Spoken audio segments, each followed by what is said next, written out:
Every giant fraud on this channel was discovered years before it collapsed. Not by luck, by a person. A person with a name, who did the math, wrote it down, and told the people in charge. One warned the regulator 5 times over 8 years. One was reported to the police, for telling the truth.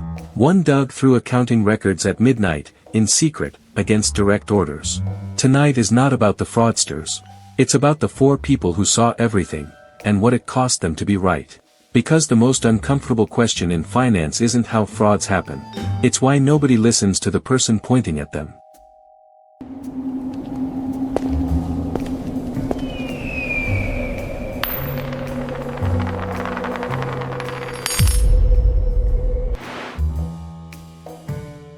Number 4.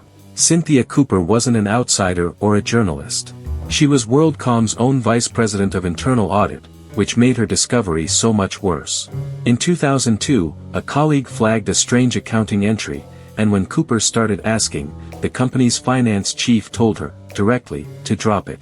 She didn't. She and her small team began working at night, after the executives went home, quietly pulling records from the accounting system before anyone could restrict their access, because by then, she suspected they might. What they found was the fraud we covered in episode 1, everyday expenses reclassified as investments, inflating profits by what would total $11 billion. Cooper took it to the board's audit committee, over her boss's head. Within weeks, the finance chief was fired, the fraud was public, and WorldCom filed the largest bankruptcy in American history at the time. Time magazine named her a Person of the Year in 2002. But notice the detail that opens this episode's pattern. The fraud wasn't caught by the SEC, or the external auditors who had signed off year after year. It was caught by an employee, working secretly at night, in defiance of her own management. She had to hide from her company to save it. And the next whistleblower on our list was even deeper inside. He was family. Number 3.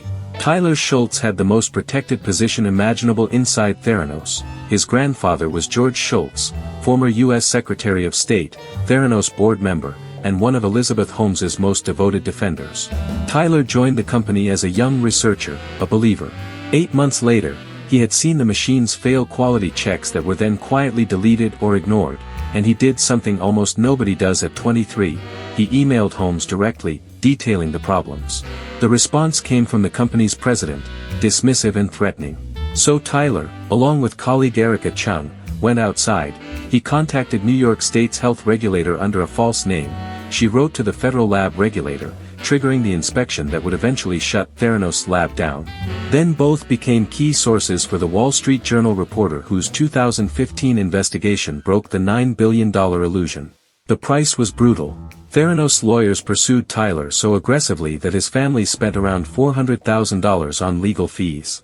His own grandfather, sitting on the board, chose the company's word over his grandson's. A family fracture played out inside one of the biggest frauds in Silicon Valley history. Tyler was right about everything.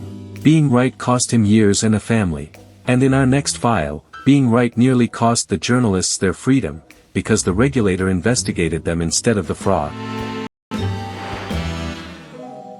Number 2.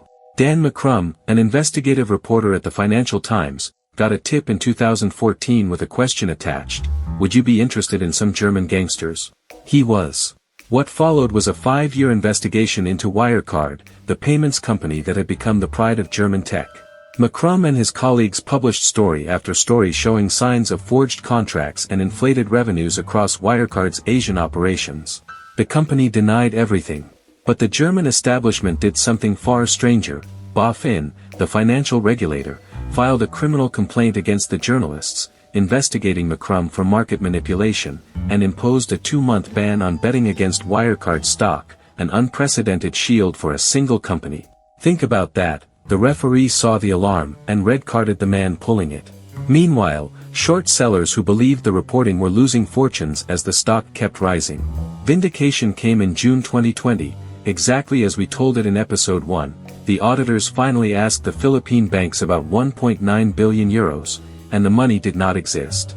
Wirecard collapsed in days. The CEO was arrested, the COO fled.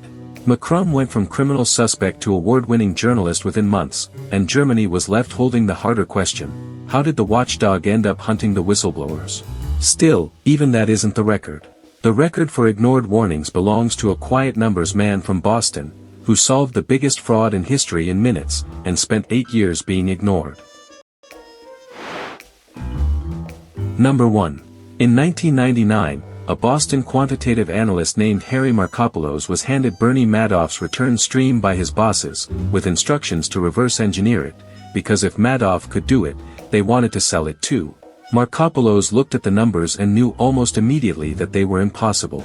The returns rose in a smooth, unbroken line through every kind of market, a line, he later said, that simply doesn't exist in nature. In 2000, he took his analysis to the SEC. Nothing. He came back in 2001. Nothing. In 2005, he sent the regulator a memo whose title removed all possible ambiguity. The world's largest hedge fund is a fraud, 29 red flags, laid out one by one. Nothing.